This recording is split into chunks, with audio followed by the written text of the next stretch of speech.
Bonsoir à toutes et à tous. Chacune et chacun d'entre nous, ou presque, quel que soit son âge, connaît les chansons de Hugues Aufray. Et peut-être seriez-vous même capable d'en fredonner l'une ou l'autre. Eh bien, à 92 ans, le chanteur sort un nouvel album et sera bientôt en tournée en Belgique.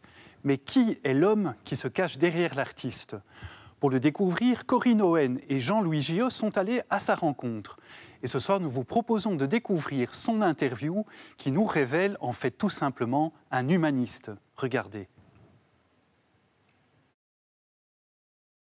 Alors Hugues Aufray, bonjour. Bonjour. Vous êtes en Belgique pour une toute nouvelle tournée avec un nouvel album, Autoportrait. Vous êtes une vedette internationale, on connaît tous vos chansons, mais on connaît très peu l'homme que vous êtes. Vous êtes quelqu'un de discret. Oui, on connaît un peu la vie d'Hugues Aufray, mais contrairement à ce que vous pensez, c'est peut-être un peu simplifié, mais dans l'ensemble quand même, ils savent à peu près qui je suis, ce qu'elle aime. D'abord, ils savent que, voilà, ils savent un peu que je n'ai jamais rêvé d'être chanteur, que quand j'étais jeune, je voulais être peintre, sculpteur, que j'ai pas pu réaliser ça. Donc, après, ils savent que j'aime la terre, les animaux, et que je suis, entre guillemets, comme on dit, un humaniste. Oui. Et alors, Autoportrait, est-ce que quand même on va rentrer un petit peu plus dans votre vie, en fait? Voilà, l'autoportrait, le nom d'Autoportrait tient au fait que, à cause de la pandémie de Covid, on n'a pas pu faire de photos pour ce disque en 2021. Et un directeur artistique de chez Universal a vu chez moi, dans mon atelier, il a vu que j'avais des tableaux que j'avais faits, et il a vu ce portrait que j'avais fait il y a quelques années sur des planches de bois que j'avais récupérées d'une caisse de bouteilles de vin d'ailleurs. Et j'ai fait ce portrait, un autoportrait, et quand Universal m'a demandé comment vous allez appeler votre disque, je dis c'est forcément autoportrait. Mais c'est pas par hasard, parce qu'en fait, moi je pense qu'effectivement, peut-être que c'est valable aussi pour les autres chanteurs, mais en tout cas pour moi, je suis dans mes chansons. On peut savoir ma carte d'identité philosophique, psychologique, en écoutant mes chansons. Votre spiritualité aussi, quelque part? Vous êtes quelqu'un de spirituel? Moi, je suis, j'ai pas dit le mot avant, en fait, je suis agnostique. Qu'est-ce que c'est qu'un agnostique? C'est un type qui se pose des questions. Et quand on se pose des questions, on n'a pas forcément les bonnes réponses, ou on n'a pas forcément les réponses qu'on voudrait. Et on vit avec une partie de doute et une partie de certitude. C'est pas sûr que c'est comme ça, mais c'est pas impossible. Et mon idole, évidemment, c'est Georges Brassens, qui n'a eu qu'un seul tort, à mon avis, c'est un homme parfait. Il n'a fait aucune faute, sauf une. Il disait qu'il était athée. C'est pas vrai. Il n'est pas athée. Il disait qu'il était anarchiste, c'est faux. Il n'est pas anarchiste. Il n'est ni anarchiste ni athée, il est agnostique.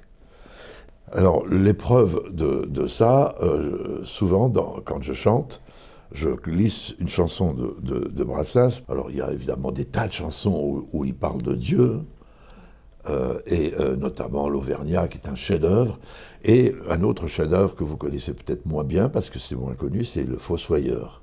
Vous connaissez? Je connais. Vous connaissez le dernier couplet? Ah, non, rappelez-le-moi.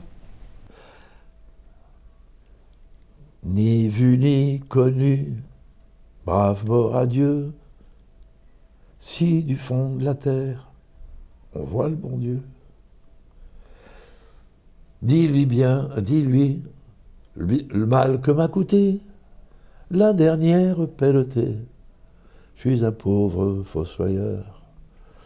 Ça, si c'est pas une chanson d'un homme qui est croyant. Qui est chercheur, en tout cas, oui.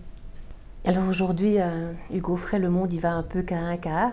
Vous avez chanté la fraternité, la liberté. Oui. Et quand vous voyez ce qui se passe dans le monde d'aujourd'hui, vous y croyez encore Si vous voulez, vous venez de dire les 2 mots clés, puisque la devise de la République française, c'est liberté, égalité, fraternité. Et comme moi je suis gaucher, et que les gauchers inversent, on confond la gauche et la droite, quand j'étais petit, j'avais une anomalie, disons, gaucher écrivant de la main gauche, mais de droite à gauche.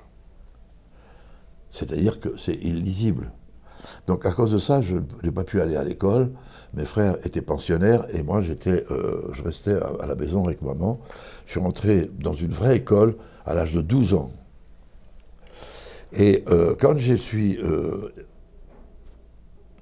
sous une espèce d'émotion, je peux devenir brutalement dyslexique et revenir voir à l'envers.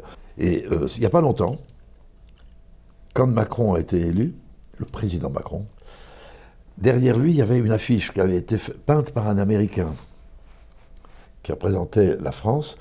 Et le visage de la France, c'était une jeune fille qui ressemblait un peu à ma deuxième fille, Charlotte. J'ai été un peu ému et j'ai lu la devise de la République française à l'envers. Fraternité, égalité, liberté. J'ai dit, ça c'est la vérité. La fraternité est supérieure à la liberté, puisque la fraternité de l'abbé Pierre et de tous les humanistes n'a pas de frontières. La liberté cesse là où commence la vôtre. Donc la liberté, c'est exactement le contraire de ce qu'on pense. J'ai le droit d'avoir une propriété à moi, j'ai le droit de mettre des grillages, de fermer la porte et de dire « tu ne rentreras pas chez moi ». Je suis libre de faire ça. Mais en prenant l'exemple d'aujourd'hui, tous ces gens qui sont chassés, qui sont dans la rue, pauvres, sans logis, sans nourriture, quand ils frappent à votre maison, vous avez 2 positions. Si vous avez la possibilité de les accepter, vous avez l'espace, vous avez les moyens, il faut le faire. Si vous êtes empêché parce que vous n'avez pas l'espace, vous êtes obligé de dire « je ne peux pas t'accueillir ». Et c'est une souffrance. Donc la fraternité est très difficile à vivre. Dans mon idée, la République de ma France, c'est fraternité, justice, parce que je préfère la justice à l'égalité, car l'égalité n'existera jamais. Parce que l'inégalité, elle est dans la nature. Il y a les grands, les petits, les gros, les maigres, les hommes, les femmes, tout est différent. Ceux qui courent vite, ceux qui courent. Mais la justice, c'est l'égalité raisonnée. C'est la raison. La philosophie de l'homme humaniste se doit d'être juste. Et l'égalité, ce n'est pas forcément la justice. Je voudrais vous dire que ma cousine, Eliane Offray, qui a le même âge que moi, exactement, 1929, religieuse, sœur Eliane, elle est très gentille. Et l'autre jour, je lui ai demandé qu'est-ce que tu fais dans le confinement? Elle me dit c'est la première fois. Elle a passé sa vie en Afrique à s'occuper des enfants, dans la liberté, l'espace et tout. Elle dit pour la première fois, je suis confinée. Mais je dis oui, mais tu es religieuse alors.